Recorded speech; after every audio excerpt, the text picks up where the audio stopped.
Hello, welcome, and thanks for joining us. This is TJF Talks, the podcast. I'm Chris. I'm Cheetah. On this podcast, we invite notables to talk jazz, the life, the vibes, the music, and anything else that pops up. Basically, we're going to improvise. Oh, yeah. And today we interview a versatile saxophonist, vocalist, songwriter, arranger, band leader, and educator based out of New Orleans, Autumn Dominguez. Since moving to New Orleans in 2022, she has performed with such artists as Gabrielle Cavassa, the New Orleans Jazz Orchestra, Brandon Lewis of Preservation Hall, the New Orleans Jazz Fest, and performs often with Ashlyn Parker's Trumpet Mafia, and so much more. We talked about inspirational quotes from relatives, metamorphosis, and quotes from Bird. So on with the show. Welcome. Autumn. Thanks for coming. Yeah. So nice to have you. Yeah, glad to be here. We'd like to start with something that we're calling improvisations. So as a musician, you know very well what improv means. Yes. Well, this is where Chris will do the verbal version of that and ask quick questions, and then we get to see your impromptu replies, and that gives us a good fun time with it. So go crazy. And the questions are probably purposely all over the place. Okay. But we'll just have fun with it. So are you ready? All right, here we go. Why the saxophone? So my dad played saxophone in middle school, only for 2 years. Yeah. But he told me about it, so I wanted to be like my dad. That was the first reason. But also my pop used to show me like Wilson Pickett records, and I loved the sax on those and the, all those old Motown guys. So. I love that. Follow-up. Alto, tenor, soprano, or bari? Alto. Why? I think alto's kind of like a personality trait. I don't know. What's the personality of an alto? People who play alto just really love playing alto.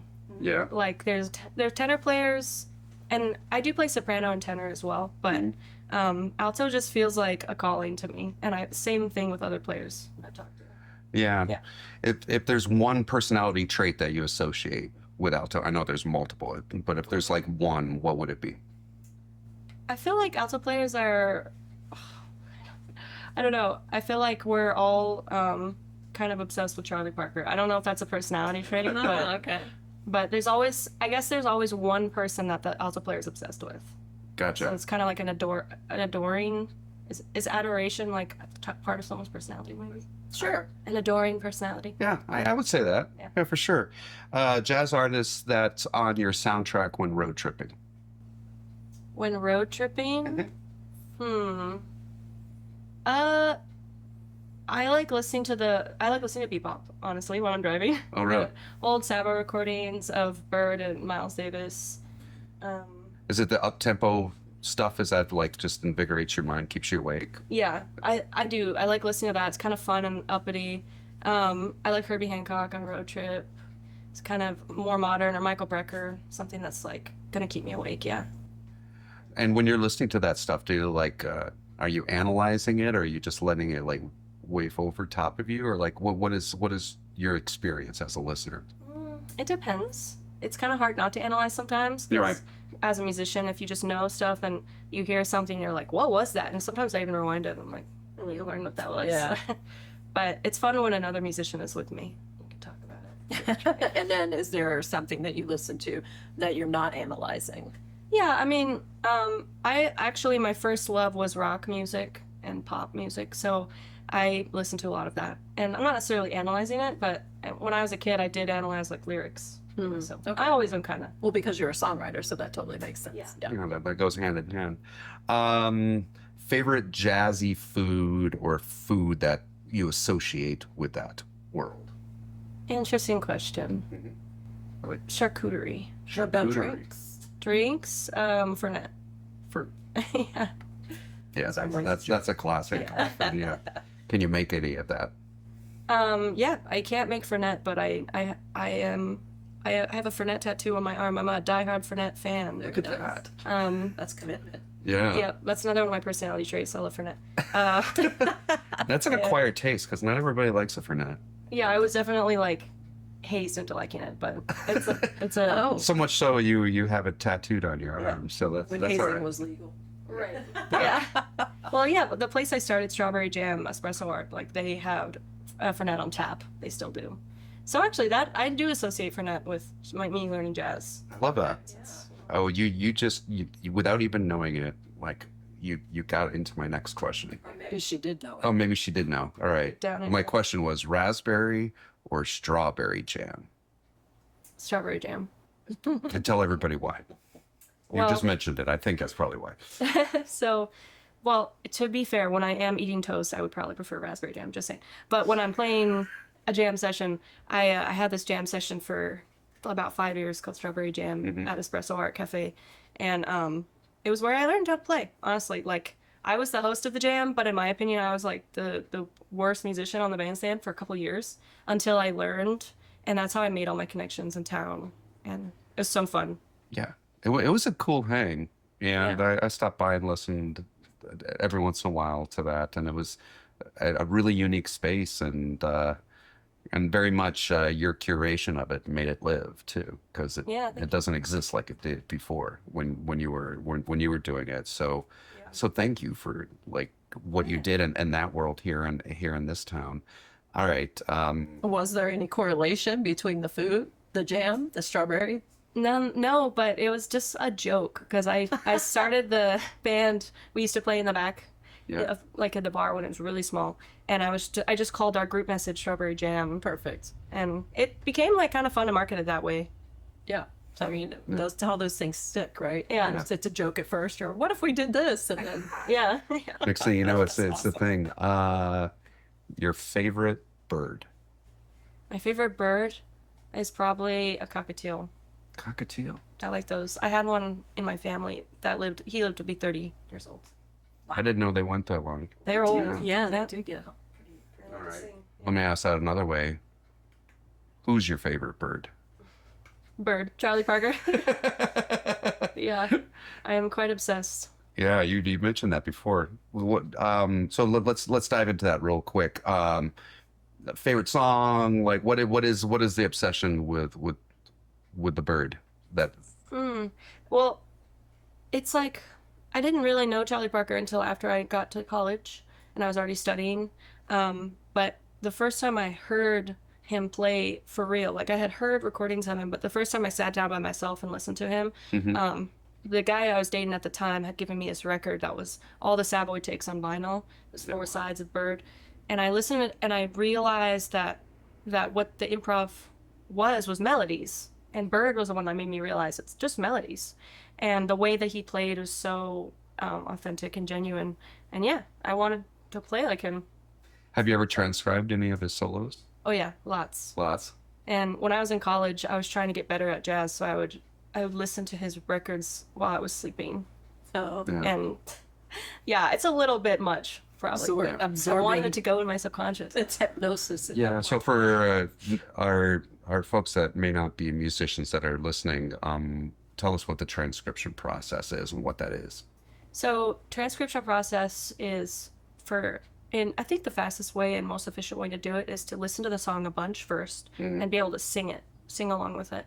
And then once you can sing along with it, you sit down either with something that can slow down the recording if it's fast, or if you just want to try it just as is, you listen to exactly what the person's playing note for note and you learn it very slowly until you can play along with it.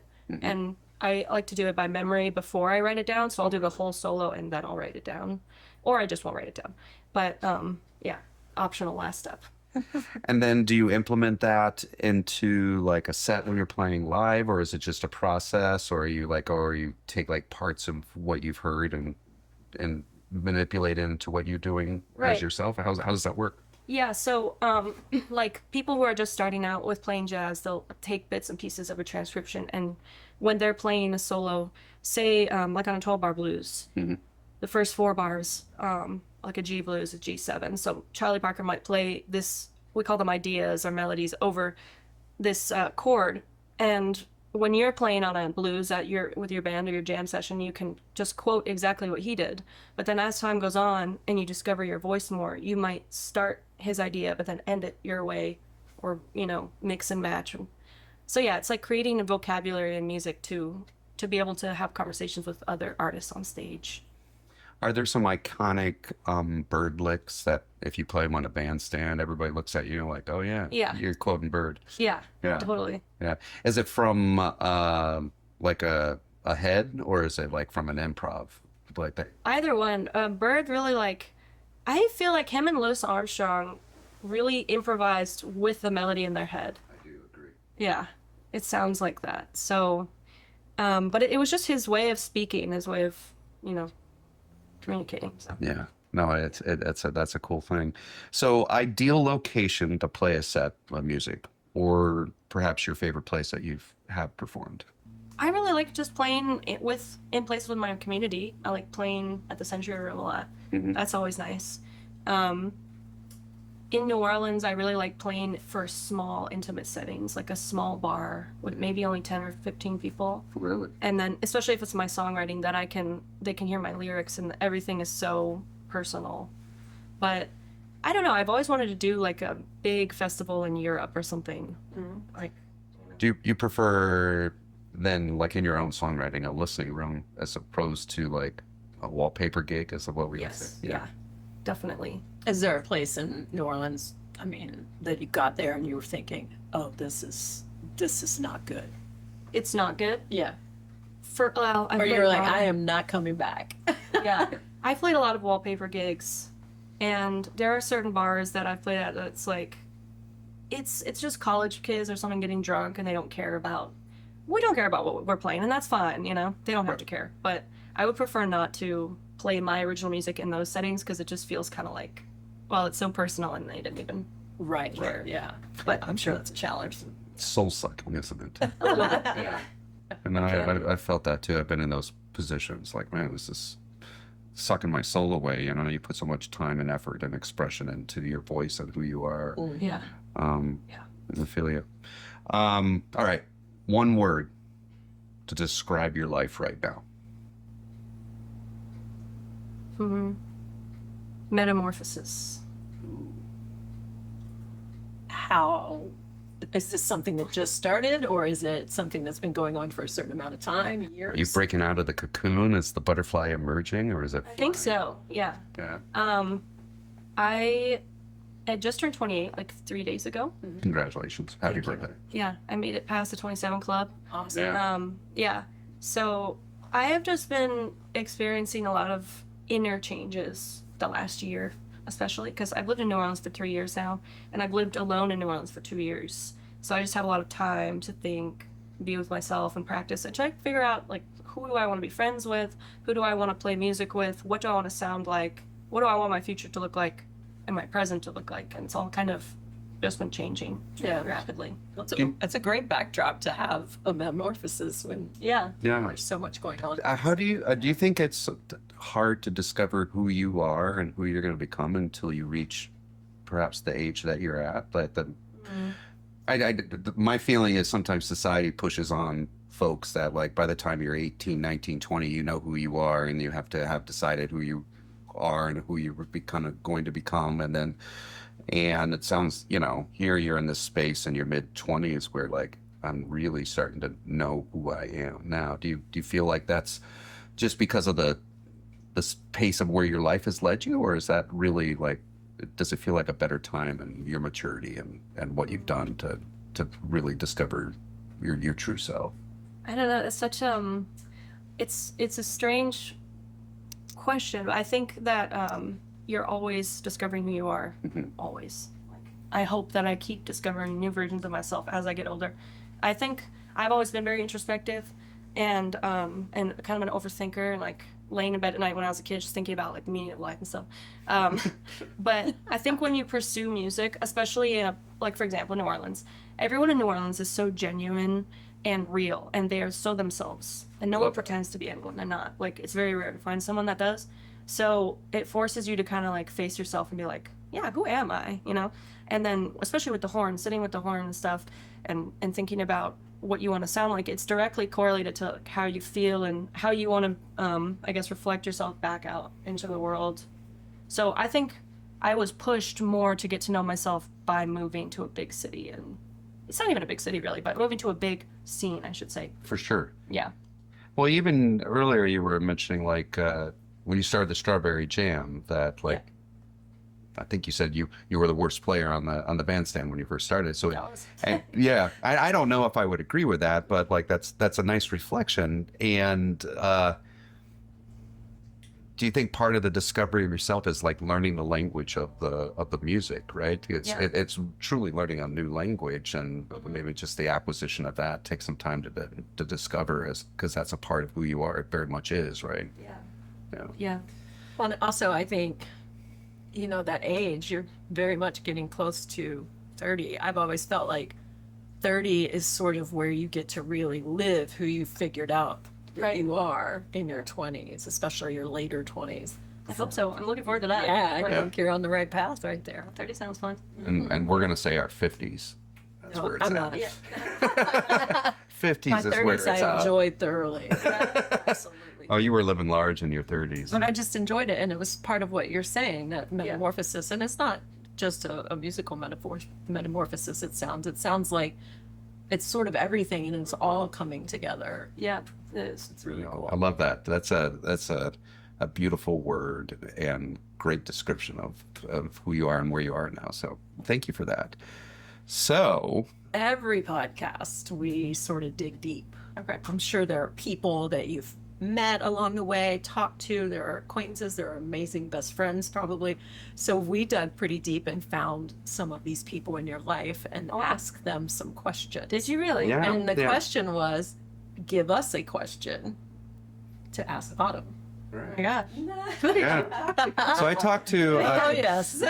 I talked to some old friends of both of ours. Yes. So I talked to Roger Carver and Diane Fitzpatrick. Oh man, love them. And I had a great couple of questions that they wanted to know from you. So they wanted to know, I think I might know the answer, but the question is this: who influenced or introduced you to music, and at what age were you when you knew that you were like, oh, this is where the direction I'm going? Which we sort of talked about, but Well, my grandfather, my papi, introduced me to music because he had all these records and cassettes in the car, and we'd listen to the radio, and it'd be like old rock bands like the Eagles, and he would turn it up and say, okay, now who is this? Who's the lead singer? Mm-hmm. You know, and it would make me listen and kind of differentiate between singers and artists.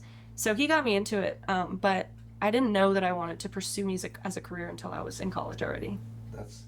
That's such a cool memory to have, someone in your life like a grandfather. Like, would you guys would he be taking you places in the car and you would do that? Is that how that happened? Yeah, just run errands with him. I love running errands with him.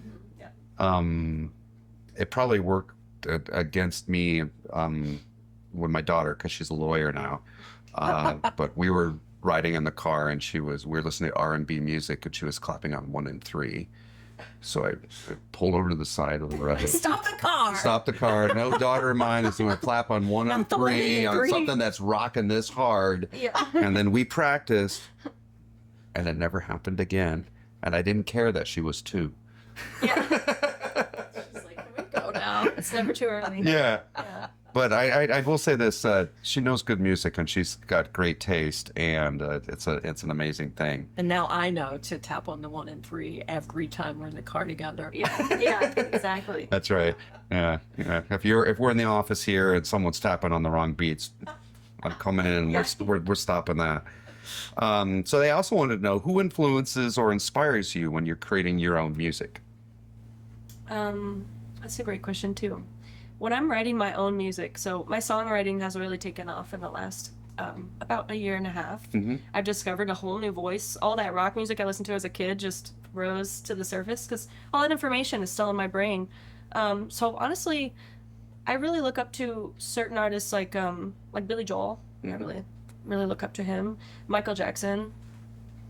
Those are some people that inspire me. And then people in New Orleans around me that are songwriters. My friend Sari Jordan is a beautiful songwriter. Yeah. You know, my music, she's my vocal coach, but she's also my friend. Her name's Gabrielle Cavassa.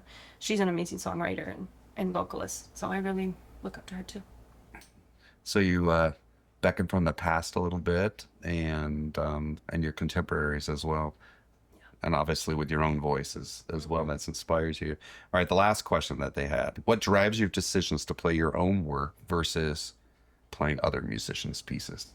I still like playing other musicians' pieces, just, but I just feel that I have something to say. I finally feel ready to say my own thing. So I just want to, put it out there. I think people are receiving it well too, especially my lyrics. People really resonate with them. So I just feel it's worth sharing.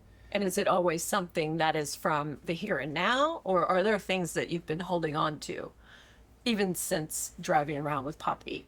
Yeah. That you're like, oh, I'm going to put this, I'm going to express this in my lyrics or song. Yeah, that's a good question. Sometimes I do. And usually I write a song when I'm feeling something really strongly, and then I just derive the lyrics from obviously just past experiences and current experiences. But I always come to like epiphanies after I finish a song. I'm like, oh, that's how I feel about this. And, Is most of your songwriting in the vocal world? Yeah. Songwriting.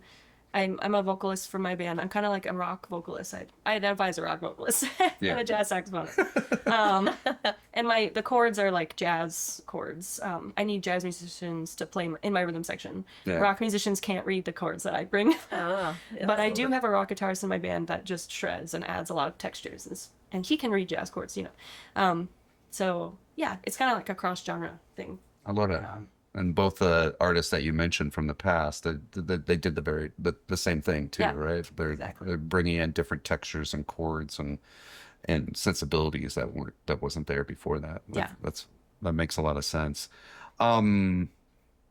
You had so thank you, Roger and Diane, for those questions. Thank you, Roger and Diane. Wherever you are. Yes, and you had arranged something for dance that you got to play, and I read about that, and I wanted to know, curious, what was that feeling of working with dancers and live music and doing the arrangements for a larger band and transcribing it and all that? Like, how was that experience different from others that you've had? That was one of the most challenging projects I've ever done. Yeah. Yeah.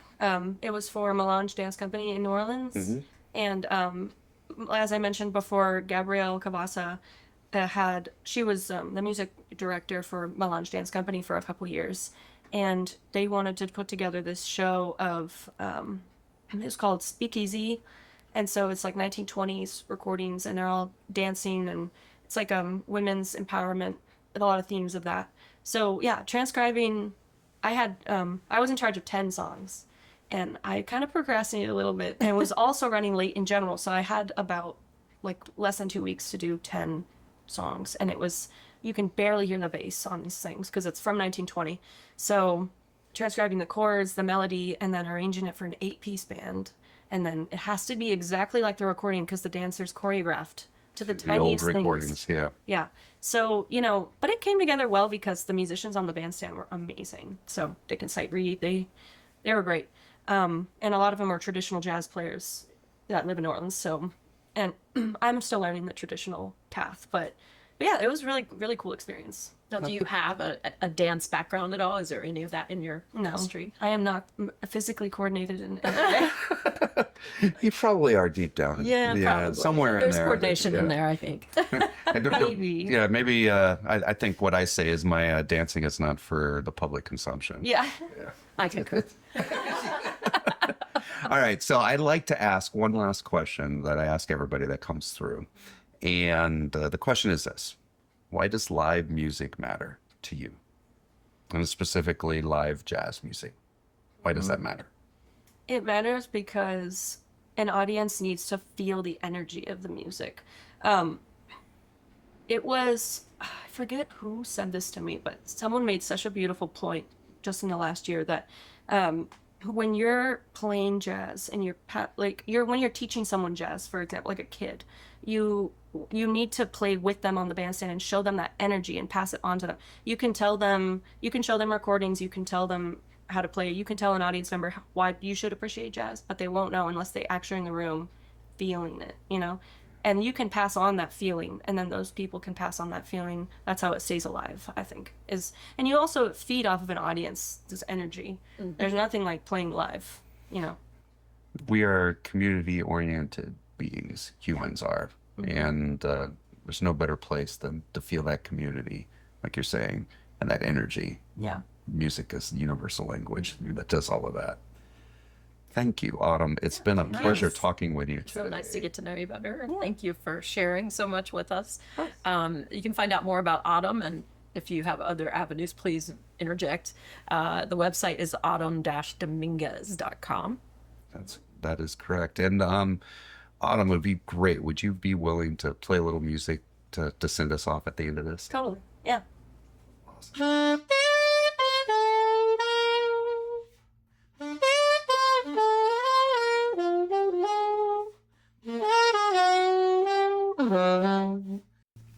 Wow, that was great talking with Autumn today, and just listening to her music right now. She's an amazing, amazing artist. I really enjoyed the word that she used to describe where she is in her life right now, metamorphosis. It was a good one, and it's really interesting and cool, for lack of a better word, for me to hear a young woman talk about it and be so very clear on what's going on.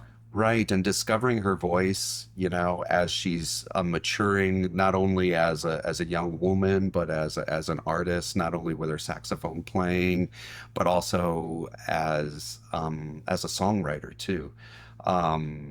Listening to her music as a songwriter, and I remember hearing her sing for one of the very first times in public. And to hear that growth is just truly amazing. Yeah, I only know her from a few years ago when I first started with the Jazz Festival. Right. And you could just see the growth, even for me, in that small amount of time. It's so wonderful talking with great young artists and everybody else on this podcast. So thank you, Autumn, for joining us on TJF Talks, the podcast. Thank you.